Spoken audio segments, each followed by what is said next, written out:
অভিভাবক অভিভাবিকা মায়েরা বোনেরা এই গজদা বাজারের দোকানি পথচারী এবং দূর থেকেও যারা আমাদের বক্তব্য শুনছেন এই এলাকার সমস্ত সুধী নাগরিকদের আমি শুভেচ্ছা অভিনন্দন এবং নমস্কার জানাচ্ছি। যতন চিনি পার্টি অঙ্গে তাই আমি সামনে হইবে অঙ্গিব খুলুমিয়া থাকি।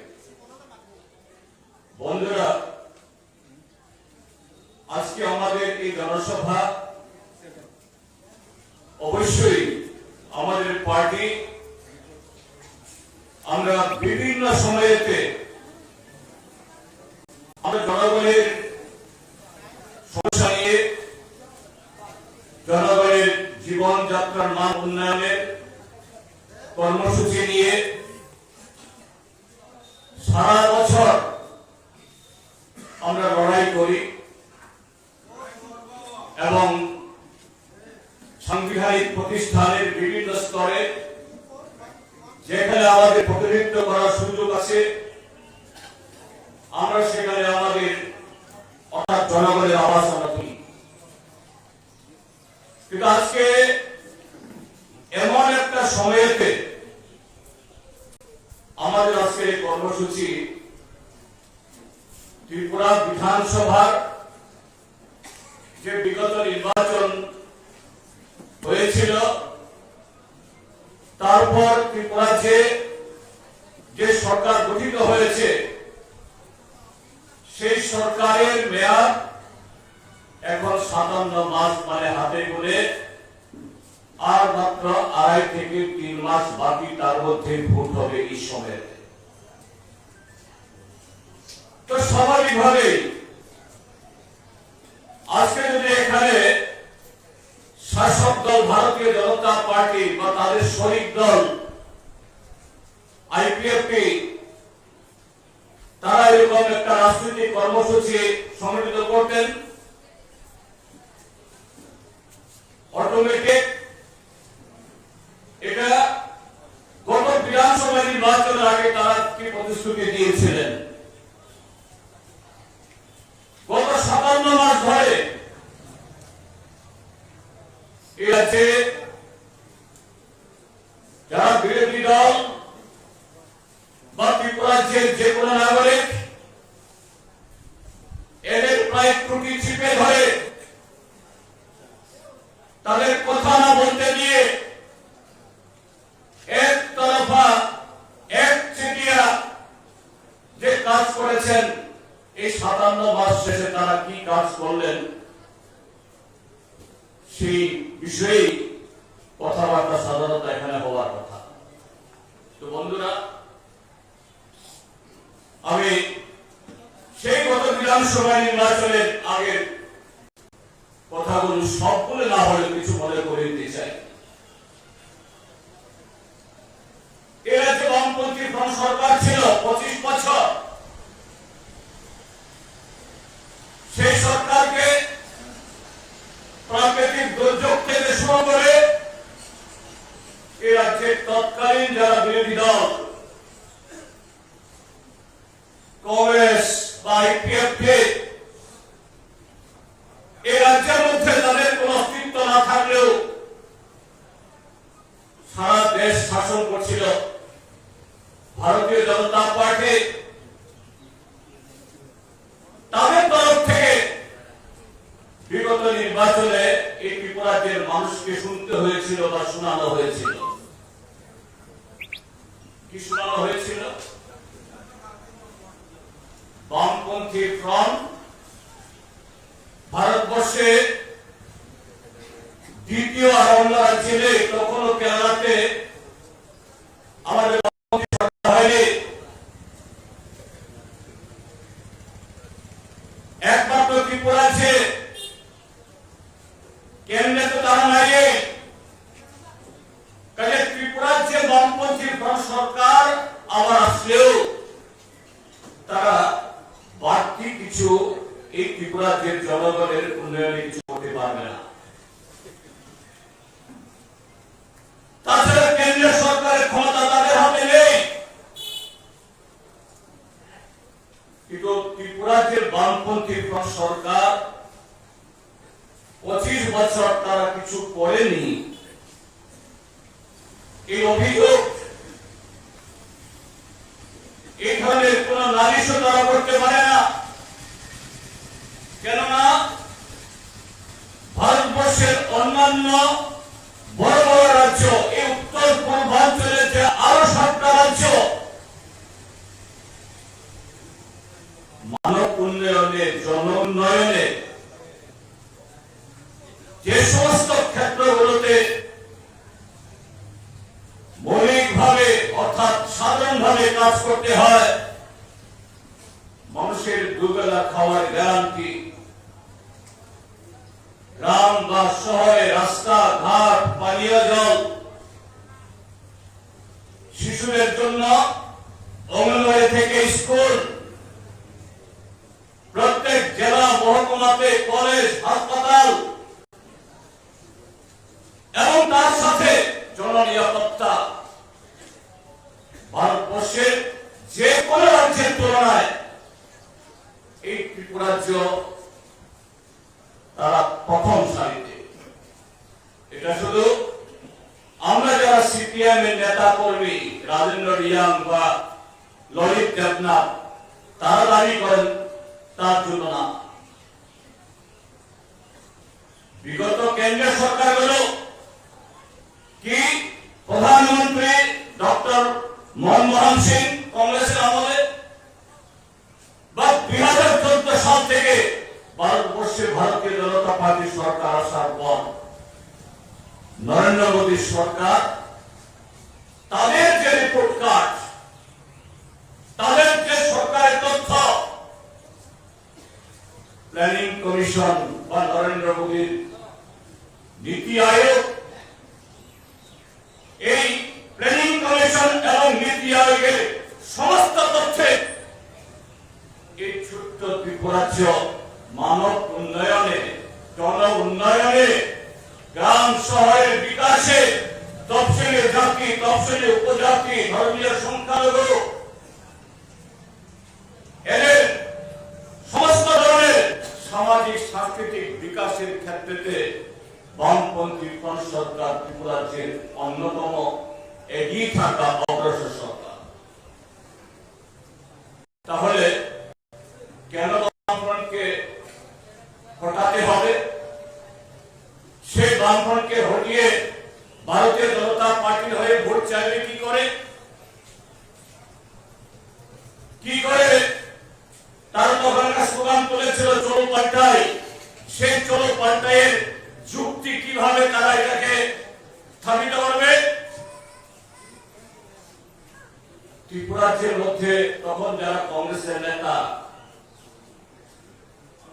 যাকে ক্ষমতাচ্যুত করা হলো, বাতিল করে দেওয়া হলো, সে বিপ্লব কুমার দেব বা আজকের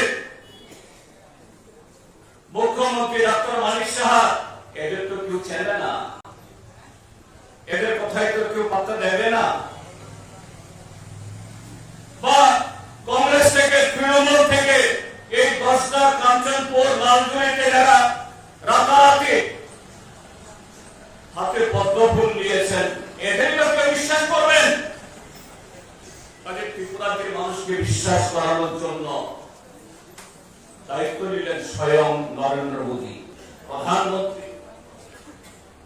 প্রধানমন্ত্রী হওয়ার সুবাদে টেলিভিশনের ছবি দেখা যায়, পত্রিকার ছবি দেখা যায়, আর প্রধানমন্ত্রী কোন রাজ্যে আসা মানে হল পঙ্গপালের মতো হেলিকপ্টার উড়ে আসে। সিআরপিএফ পুলিশের এক সপ্তাহ আগে থেকে আনাগোনা এমনিতে খবর হয়ে যায়। সেই প্রধানমন্ত্রী দিল্লি থেকে দেবদূতের মতো নেমে আসলেন, এই ত্রিপুরার মানুষকে বললেন বামফ্রন্ট সরকার খারাপ, এ কথা বলার সাহস তিনিও পেলেন না। কি বললেন? ভারতীয় জনতা পার্টি দিল্লি সরকারে আছে, রাজ্য যদি সরকার হয় ভারতীয় জনতা পার্টি ডাবল ইঞ্জিনের সরকার হবে। বামফ্রন্ট 10 কিলোমিটার রাস্তা করেছে, ডাবল ইঞ্জিন 20 কিলোমিটার রাস্তা করবে। বামফ্রন্ট 5টা হাসপাতাল করেছে আপনার মহকুমাতে, বিজেপি ডাবল ইঞ্জিন 10টা হাসপাতাল করবে। বামফ্রন্ট এই ত্রিপুরাজ্যের মধ্যে তাদের প্রত্যেক 5 বছরে অর্থাৎ প্রত্যেক একটা সরকারের মেয়াদে 40 থেকে 50 হাজার চাকরি দেয়। সেই জায়গায় ডাবল ইঞ্জিনের সরকার প্রথম বছরে 50 হাজার চাকরি, বাকি 4 বছরে আরো 6.5 লাখ 7 লাখ চাকরি। বামফ্রন্ট 100 দিনের কাজের গ্যারান্টির কাজ প্রায় 100 দিনে, ডাবল ইঞ্জিনের সরকার ডাবল তো 200 দিন দেবে। 170 টাকা মজুরি, ডাবল 340 টাকা হবে। বামফ্রন্ট 4,33,000 এই রাজ্যের নাগরিকদেরকে বয়স্ক এবং অন্যান্যদেরকে 700 টাকা করে ভাতা দেয়। এটা 3 গুণ হবে, 2000 টাকা হবে এবং প্রথম মন্ত্রিসভা থেকে হবে। ডাবল ইঞ্জিনের সরকার এই ত্রিপুরাজ্যের শিক্ষক, কর্মচারী, পুলিশ, টিএসআর তাদের বেতন সেদিন যে যত টাকা পায় 20,000 টাকা পেলে কমসে কম 40,000 পেলে পরে 80,000 এবং শুধু প্রথম মাস থেকে না, তার 4 বছর আগে থেকে অর্থাৎ আরো 4, 12, 48 মাসের এরকম করে ডাবল বেতন তারা পেয়ে যাবেন। লক্ষ লক্ষ টাকা ত্রিপুরাজ্য টাকায় মিশে যাবে। মনু নদী, লঙ্গাই নদী দিয়ে জল দেখা যাবে না, শুধু টাকা দেখা যাবে। টাকা টাকা টাকা। তো বন্ধুরা,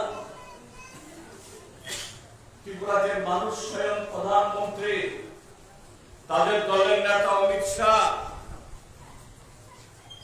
আপনাদের কাঞ্চনপুরে নেমেছিল কিনা জানি না, প্রধানমন্ত্রী কিন্তু অন্য রাস্তায় এসছেন। ধর্মনগর, কুমারঘাট, আমবাসা, আগরতলা তো বারবার এসেছেন। ওদিকে সুনামুড়া, উদয়পুর, বিলোনিয়া, সাবরুম। ত্রিপুরাজ্যের মানুষ স্বয়ং দেশের প্রধানমন্ত্রী যদি এইভাবে বলেন, কি করে অবিশ্বাস করবেন? তাই মানুষ ভেবেছেন অন্তত একবার প্রধানমন্ত্রী চাইছে, একবার সুযোগ দিন, একবার মৌকা দিয়ে। এবং প্রধানমন্ত্রীর সেই বক্তব্যগুলোকে সাজিয়ে ভীষণ ডকুমেন্ট ঘরে ঘরে বিলি করা হলো। বড় বড় পোস্টার ফ্ল্যাশ করে সারা ত্রিপুরাজ্য ছড়িয়ে দেওয়া হলো। টেলিভিশন, রেডিওতে 24 ঘন্টা প্রচার করা হলো। মানুষ বিভ্রান্ত হয়েছেন, ভোট দিয়েছেন। সেই ভীষণ ডকুমেন্টের কাগজপত্র এখন আছে। ক্ষমতা আসলো, কিন্তু ত্রিপুরাজ্যের মানুষ কি দেখলেন? ভীষণ ডকুমেন্টের উচ্চারণ শুনলেন না। ডাবল ভাতা, ডাবল কাজ, ডাবল চাকরি, ডাবল বেতন, ডাবল রাস্তা, ডাবল হাসপাতাল, ডাবল কলেজ। আর কিন্তু শোনা হলো না। কি শুনলাম, কি দেখলাম আমরা? বিরোধীদের পঞ্চায়েত ভেঙে দাও, ভিলেজ কমিটি ভেঙে দাও। এমএলএ যারা আছে বিরোধীদের, তাদের ঘর থেকে বেরোতে দিও না। পার্টি অফিস দখল করো, মিছিল মিটিং করা যাবে না। গত 5 বছরে যতগুলি ভোট হলো, সেই ভোটে বিজেপি ছাড়া আর অন্য কোন পার্টি যাতে সমর্থকরা ভোট দিতে না পারে সেই ব্যবস্থা করো। পুলিশ পল্টন, সরকারি সমস্ত অফিস কাছারি একতরফা কথা শুধু বিজেপির কথা বলতে হবে, বিজেপির কথা শুনে চলতে হবে, তাদের অঙ্গনে হলে উঠতে হবে, বসতে হবে। প্রথম ত্রিপুরাতে মানুষ ভেবেছেন বোধহয় এইভাবে চললে পরে তার ভীষণ রকমের কার্যকরী হবে, আস্তে আস্তে চাকরি আসবে, ভাতা আসবে, দ্বিগুণ বেতন হবে, রাস্তা হবে, ঘাট হবে, পানীয় জল হবে, সবকিছু হবে। আগের মুখ্যমন্ত্রী বললেন 3 সাল মেরে কুমকা দিয়ে 3 বছর সময় দেন, এই ত্রিপুরা মডেল ত্রিপুরা হয়ে যাবে, এক ত্রিপুরা শ্রেষ্ঠ ত্রিপুরা হবে। আমরা কি দেখলাম? এক ত্রিপুরা শ্রেষ্ঠ ত্রিপুরা মানে হলো বিজেপির ভাষায় ছাপ্পা ত্রিপুরা, অর্থাৎ এখানে এমপি নির্বাচিত হবে ছাপ্পা ভোটে, উপনির্বাচনের বিধায়ক মুখ্যমন্ত্রী নির্বাচিত হবে ছাপ্পা ভোটে, পঞ্চায়েতে প্রধান মেম্বার নির্বাচিত হবে ছাপ্পা ভোটে। এটাই তাদের এক ত্রিপুরা শ্রেষ্ঠ ত্রিপুরা মানে ছাপ্পা ত্রিপুরা। রেগা কাজ আসলো না, ভাতা বাড়লো না, কাজ করলে পুরো মজুরি পেল না, নতুন নিয়ম নেই, 10,320 সর্বশিক্ষা অভিযান, সমগ্র শিক্ষা অভিযান, রেগা কর্মচারী, জাতীয় স্বাস্থ্য মিশনের কর্মচারী, অঙ্গনওয়াড়ি, মিড ডে মিল কর্মচারী, এদেরকে বলা হয়েছিল বিজেপি সরকার আসলে পরে ত্রিপুরার মধ্যে DRW কন্টিনজেন্সি পার্ট টাইম চুক্তিবদ্ধ কর্মচারী এই শব্দগুলো উঠে যাবে। প্রথম মাস থেকে সমস্ত এরকম চুক্তিবদ্ধ কর্মচারী, পার্ট টাইম ওয়ার্কার এগুলো রেগুলার হয়ে যাবে, তারা পেনশন পাবেন, গ্র্যাচুইটি পাবেন, সব পাবেন। 10,320 সুপ্রিম কোর্টের অমানবিক রায়ে এদের চাকরি গেছে, এদেরকে বলা হয়েছিল ওইভাবে পার্লামেন্টের মধ্যে বিজেপির সংখ্যাগরিষ্ঠতা আছে, যদি সুপ্রিম কোর্ট রাজ্য সরকার আবেদন না শুনে, তাদের রায় না পাঠায়, পার্লামেন্টের মধ্যে বিল নিয়ে এসে আইন পাল্টিয়ে 10,323 বাক্য বিলম্বিত আমাদের ভাই বোনদের চাকরি ফিরিয়ে দেওয়া হবে। 5 বছর হয়ে গেল, এরপর বলছে হবে হবে। 4.5 বছরের মাথায় বিপ্লব দেবকে গলা ধাক্কা দিয়ে বের করে দেওয়া হলো। মুখ্যমন্ত্রী চেয়ার থেকে তিনি স্বপ্ন দেখেছিলেন 2023 আবার ভোট হবে, তিনি আবার মুখ্যমন্ত্রী হবেন, শুধু 5 বছরের জন্য না, 25 বছরের জন্য। 2047 অব্দি ত্রিপুরার মুখ্যমন্ত্রীকে বিপ্লব কুমার দেব, আর সিপিএম কে বলা হলো তার মৃত্যুর আগে ত্রিপুরার মধ্যে সিপিএম এর লাল ঝান্ডা উঠবে না। কিন্তু হঠাৎ করে দেখা গেল তার গদিতে বসানো হলো ডাক্তার মানিক সাহাকে। ডাক্তার মানিক সাহা বললেন, আপনার হাতে তো মাত্র কটা দিন সময়, 6 মাস, আপনি কি করবেন? ডাক্তার মানিক সাহা শোনাবেন, হ্যাঁ 6 মাসের মধ্যে আমি করে ফেলবো, আমাদের যা প্রতিশ্রুতি তার চেয়ে আমরা বেশি করবো। গত সেপ্টেম্বর মাসে আগরতলায় তাদের সভাপতি জেপি নাড্ডা আসলেন, ডাক্তার মানিক সাহাকে ক্ষমতায় বসানো 1.5-2 মাসের মাথায় নাড্ডা সাহেব সাংবাদিক বললেন, ত্রিপুরার পত্র পত্রিকা, মিডিয়া, পাবলিক সবাই আশা করছিলেন ডাক্তার মানিক সাহা বোধহয় বিপ্লব দেবের হয়ে, নাড্ডা সাহেব বোধহয় মানিক সাহার হয়ে বা বিপ্লব দেবের হয়ে ক্ষমা চাইবেন। গত 4.5 বছর যে কিছু করা গেল না, তাদেরকে আরেকবার সুযোগ দেওয়ার জন্য বলবেন। কিন্তু সমস্ত আশার ঘুরে বাড়ি ত্রিপুরার মানুষরা যারা ধৈর্য ধরেছিলেন এরকম কিছু শোনার জন্য এদের হতাশ করা হলো। डॉक्टर साहब बोले गए त्रिपुरा में विषम डॉक्यूमेंट में जो वादा किया गया था, अर्थात विषम डॉक्यूमेंट में যে 299টা প্রতিশ্রুতি দেওয়া হয়েছিল, চাকুরি, বেতন, ভাতা, কাজ, হাসপাতাল, কলেজ, রাস্তা ঘাট, পানীয় জল, বিদ্যুৎ, এটা নাকি তারা যা বলেছেন তার চাইতে যারা করেছেন, বেশি করেছেন। এটা মানুষ তো বিশ্বাস করে না। বিজেপির বিরুদ্ধে হাটে ঘাটে বাজারে ট্রেনে বাসে যেখানে যান প্রত্যেকে বলছে আমরা ভুল করেছি। এদেরকে বিশ্বাস করে আমাদের ত্রিপুরার যে খালকে যারা কমিয়ে এনেছি, এই ভারতীয় জনতা পার্টি দ্বারা থাক তাকে মানুষের মুখ বন্ধ করে রাখতে হবে।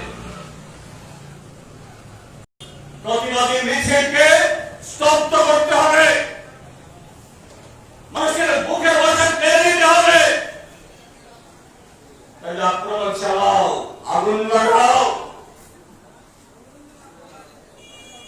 একে প্রশাসনকে ব্যবহার করো, মিথ্যা মামলা করো। আজকে তাই চলছে। কিন্তু ভোট আসছে, ভোটে দাঁড়াতে হবে, জনগণের পাশে যেতে হবে। নতুন করে তারা আবার প্রতারণার রাস্তা মানুষকে খবর তৈরি করল। গত সেপ্টেম্বর মাসের 17 তারিখ নরেন্দ্র মোদী ভারতবর্ষের মধ্যে স্বাধীন ভারতে ভারতবর্ষটাকে সব দিক থেকে পিছিয়ে দেওয়ার জন্য যে প্রধানমন্ত্রীত্বের কাল থাকে সেই কর্মসূচি শুরু হয়েছে। তার জন্মদিন 17 সেপ্টেম্বর থেকে নতুন কর্মসূচি না হলো। কি কর্মসূচি? ঘরে ঘরে সুশাসন। কোন সরকার, কোন প্রতিষ্ঠান যদি সত্যি সত্যি জনগণের জন্য সেই ভালো কাজ করে থাকে, তার জন্য অ্যাডভার্টাইজমেন্ট দিতে হয় না, প্রস্তাব দিতে হয় না, জনগণের টাকা খরচ করে লক্ষ লক্ষ টাকা খরচ করে অপচয় করতে হয় না। আমাদের গ্রামের রাস্তা মেরামত হয় না, সেচ বুক ধরে পড়ে আছে, স্কুলে মাস্টার নেই, হাসপাতালে ডাক্তার নেই, তার জন্য পয়সা নেই। আর সেই জায়গায় লক্ষ কোটি টাকা খরচ করে সারা ত্রিপুরাতে ওরা ফ্ল্যাক্স পোস্টার, কি আপনাদের এই 10টা কাঞ্চনপুর কেন আরো নেতাকে দেখুন অপচয়। এবং সেই পোস্টার ছাপতে গিয়ে এখন তারা বের করেছেন রিপোর্ট কার্ড। আপনাদের ঘরে ঘরে যাবে, হয়তো সব ঘরে যাবে না। আপনাদের ঘরে যদি যায় বিজেপির লোকদের মতো তারা যে ধরনের মানুষের ব্যবহার করে সে ব্যবহার করেন না, ভালো ব্যবহার করুন। এদেরকে বসান প্রত্যেক ঘরে। এরা এই ধরনের রিপোর্ট কার্ড বিলি করছে বা বিলি করার চেষ্টা করছে। এদেরকে জিজ্ঞাসা করুন রিপোর্ট কার্ড মানে কিসের রিপোর্ট হবে? 2017 ইংরাজিতে 18 ফেব্রুয়ারি বিধানসভা নির্বাচনের সময়তে যে ভীষণ ডকুমেন্ট তোমরা বিলি করেছিলে তারই তো রিপোর্ট কার্ড হবে। সেই ভীষণ ডকুমেন্টের রিপোর্ট এখানে কোথায়? সেই ভীষণ ডকুমেন্টে কি লেখা ছিল? প্রথম বছরে 50,000 চাকরি, 5 বছরে মোট 7 লক্ষ চাকরি। প্রথম বছরে যদি 50,000 চাকরি হয়, ত্রিপুরার 60টা বিধানসভাতে প্রত্যেক বিধানসভাতে প্রথম বছরে 833 জনের চাকরি হবে। 7 লক্ষ চাকরি হলে 11,666 জনের চাকরি হবে। কাঞ্চনপুরে সেই ভাগ্যবান 11,666 জন কারা? ভারতীয় জনতা পার্টির এই মন্ডলের লোক, পৃষ্ঠপোষকের লোক, যারা আপনাদের ঘরে যাবে। 50,000 কে চাকরি অঙ্কে বিধানসভা কেন্দ্র কে হলো 833 জন আমি চাকরি অঙ্গায়। 7 লক্ষ কে চাকরি অঙ্কে, 7 লক্ষ চাকরি অঙ্কে বিধানসভা কে হলো 11,666 জনের চাকরি অঙ্গায়।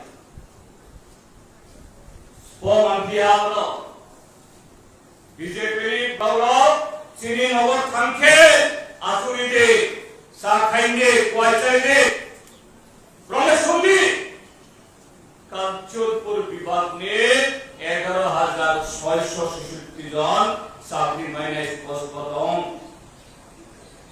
চিনি পাড়ালে, চিনি কামিয়ে, চিনি বিলেস্তি ও বিজেপি মাইথন ও বিজেপি মাইথা ও কাউ রিপোর্ট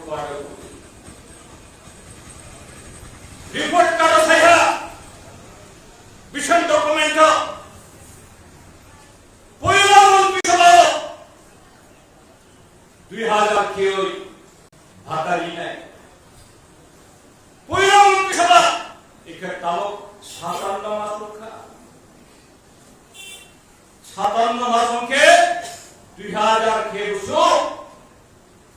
1,14,000 ব্রাহ্মণ শুনবি আমি 1,14,000 নাম প্রসাহা প্রথা বামফ্রন্ট সরকার ইয়াকার পূর্ব যে তারিখ বিপ্লব কুমার দেব মুখ্যমন্ত্রী স্মাইল আগে 4,33,000 বরফ ভাতামায় 4,33,000 মিয়াও খালিও এই সরকারের মন্ত্রী সাফিও বেতন মাইনে মাত্র 3,31,000 থেকে 1 লক্ষ প্রথা প্রজেরাং সাহসাহা ব্যাংকাঙ্গ প্রেতম সাহা anganwadi worker, anganwadi helper, mid day meal worker, farm operator, Sarva Shiksha Abhiyan ব্যাপার রেগুলার নাই, রেগুলার বেসিক মাইনে ও অঙ্গনওয়াড়ি ওয়ার্কার, ও মিড ডে মিল ওয়ার্কার, বস সর্বশিক্ষা অভিযান ব্রাউনি ব্রক রেগুলার মহা রামভোগ সরকারি বেতন রেগুলার কর্মচারী বেতন বাড়িয়া আর যারা পার্ট টাইম ডিআরডব্লিউ রক্ত ভাঙা ছাটাই বিহাব তিনি রিপোর্ট কার্ড বড় ওর রিপোর্ট কার্ড সুইহা সাইড কাঞ্চনপুর এসটি বিধানসভা কেন্দ্র মাসে যে প্রধানমন্ত্রী ফসল বীমা যোজনার আওতায় আসা কৃষকের সংখ্যা 18,164 জন। থানায় বসিবাও খরা মহা, বন্যা মহা, যদি বীমা যোজনা কম খরা বন্যা ও বীমা মানে পুরা রান্নকি ফির মাইনাই নংসাও 18,166 জন ফসল বীমা যোজনাতে আওতায় এসেছে। কোন কৃষক, কোন জমিয়া 18 পয়সা পেয়েছে? কোথায়? এটা কি 10 দাঁতে, না লালজুড়িতে, না ওই জামপুই পাহাড়ে, না খানতলাঙে? কোন জায়গাতে একজন কৃষক, একজন জুনিয়র নাম তারা দেখা? হিম্মত থাকলে প্রকাশ করো। এখানে বলছে জল জীবন মিশনে বাড়ি বাড়ি পাইপলাইনে পানি সংযুক্ত। হ্যাঁ, কিছু সংযুক্ত আছে। বামফ্রন্ট সরকারের আমলেই অনেক জলের ব্যবস্থা হয়েছিল, তখনই হয়েছে। তারা বলছে 11,298টা বাড়িতে নাকি জলের ট্যাপ থেকে জল পড়ে। কোন জায়গায়, কোন বিলেজে? বামপন্থী সরকার থাকার সময়তে যে ব্যবস্থা তৈরি করে গিয়েছিল তার বাইরে কোথায় হয়েছে? এরকম 16টা সমস্ত মিথ্যা তাতাল কাউফি মুংসা ভারতই ভীষণ রকমের সম্পর্কে একটা শব্দ, একটা লাইন নাই। এ হলো এই বাটপাস পার্টি, বাটপাস সরকার। গত 57 মাস এই ত্রিপুরা রাজ্যকে লুটপাট করেছে। ব্লকের টাকা, পিডব্লিউডির টাকা, এডিসির টাকা, রাস্তাঘাট যত সামান্য আসছে সব শুধু লুট। আর মাত্র 2.5 মাস 3 মাস বাকি, তার মধ্যে নির্বাচন ঘোষণা হয়ে গেলে এখানেও 1.5 মাস চলে যাবে। তার প্রকৃতভাবে এদের ক্ষমতা আর মাত্র 40 থেকে 50 দিন, তার বেশি না। কিন্তু এই 40-50 দিন আপনার পত্রপত্রিকায় পড়ে থাকবেন, ওই আগরতলার কাছাকাছি এলাকাগুলোতে জিরানিয়া, বিশালগড়, মোহনপুর এই মন্ডলের নেতারা, বিজেপির নেতারা কর্মীদের নিয়ে মিটিং করে এদেরকে পরামর্শ দেয় এখন আগরতলাতে পাসপোর্ট করা যায় তাড়াতাড়ি, আন্তর্জাতিক পাসপোর্ট। তোমরা তাড়াতাড়ি করে পাসপোর্ট করো, বাংলাদেশের ভিসা নাও। আগে থেকে টের পাচ্ছে যারা এরকম ভাবে কালো টাকা বানিয়েছে, মানুষের মাথা ফাটিয়ে অন্যায় ভাবে লুট করেছে। মানুষ তার হিসাব চাইবে, তাহলে আগে থেকে পালাবার ব্যবস্থা করো। কিন্তু পালাতে কি পারবে? এই পালাবার সুযোগ দেবে কেউ? রাজ্যের মানুষ পালাবার সুযোগ তারা পাবে না। কাজেই এই যে লুটপাটের যে অভ্যাস তৈরি হয়েছে, চরিত্র তৈরি হয়েছে, অফিসারদের দিয়ে অন্যায় কাজ করাচ্ছে, পুলিশকে দিয়ে অন্যায় কাজ করাচ্ছে, গণতন্ত্র হরণ করাচ্ছে। শেষ পর্যন্ত আপনারা দেখেছেন গত 30শে নভেম্বর বিশালগড় মহকুমা সিপাহীতলা জেলাতে আরেকটা জানা গত 57 মাস ধরে আমাদের ত্রিপুরা রাজ্যের যে কলঙ্কিত উপমুখ্যমন্ত্রী জিষ্ণু কুমার দেববর্মা নির্বাচনী ক্ষেত্র এই এলাকাতে বিরোধী দলের কোনো কাজকর্ম করতে দেওয়া হয় না। কি সিপিআইএম, কংগ্রেস, ত্রিপুরা মথা কোন দলের কর্মসূচি করতে দেয় না। কিন্তু মানুষের পেটে হাহাকার, জীবনে হাহাকার, অভাব অনটন, কাজ নাই, কর্ম নাই, গ্রামে রাস্তাঘাট ভেঙে চলে মুখ থুবড়ে পড়ে আছে। সিপিএম তো বসে থাকতে পারে না। গত 30 তারিখ প্রশাসনের পারমিশন নিয়ে নারী পুরুষ এই চট্টগ্রামে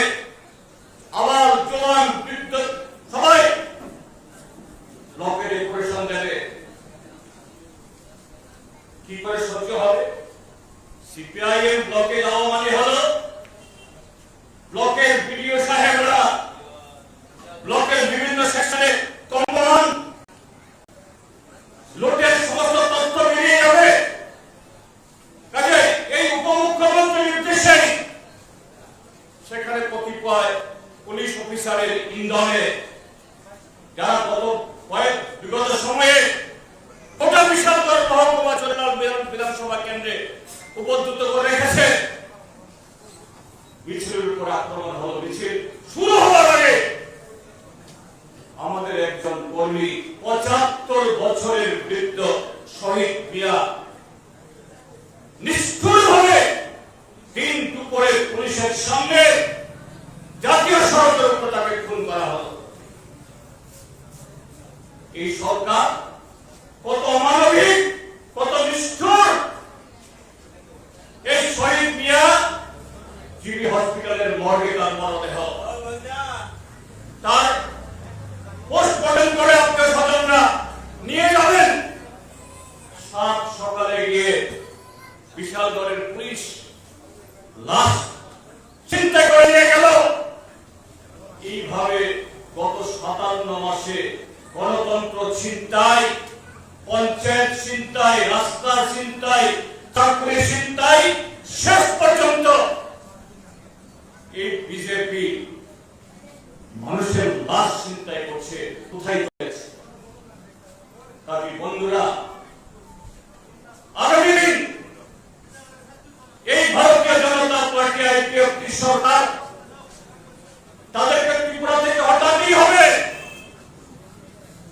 গণতন্ত্র পুনরুদ্ধার করে আইনের শাসন পুনঃস্থাপিত করে জনগণের সরকার তৈরি করার জন্য, শুধু বামফ্রন্ট সরকার না, জনগণের সরকার, যে সরকারকে তার ভুল হলে পরে মানুষ বলতে পারে, অন্যায় হলে পরে প্রতিবাদ করতে পারে, পেটের খিদার কথা বলতে পারে, কষ্টের কথা বলতে পারে, সুবিচারের চাইতে পারে।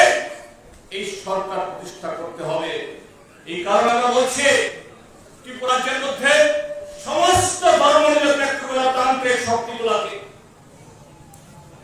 তাদেরকে আহ্বান জানাচ্ছে। অনেকে নানা স্বপ্নে বিভোর,